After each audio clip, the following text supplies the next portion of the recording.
Hello everyone, my name is Alex Trosovsky. I am the Director of Speaking Services here at ITR Economics, and today I wanted to talk to those of you that are involved in the global marketplace. So talking about some things outside of the US economy that we're monitoring and that we're growing a little bit concerned with. I want to talk to you about the input that we're seeing from some of our leading indicators. So for instance, right now when we look over towards Europe, the Eurozone Composite PMI leading indicator is down about 9.1% on a month-over-month basis. The EU manufacturing PMI is down an even more substantial 15.9%. What these both point to is the continued slowdown and eventual potential for some negativity in the European industrial economy as we get into that latter part of 2019 and certainly into the early part of 2020.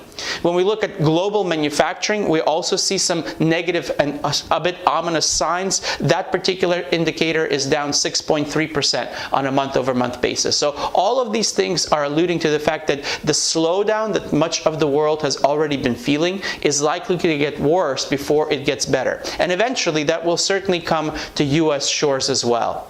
We also have some additional information I want to share to you from the G7 leading indicator. When we look at this data on a month-over-month basis, it's clearly pointing to some additional negativity for world industrial production relative to where we stand today. So all of these things come together to show us a world that is slowing around us. So whether you're involved in international markets directly or perhaps are sourcing from them, understand demand is likely to weaken over the course of this year.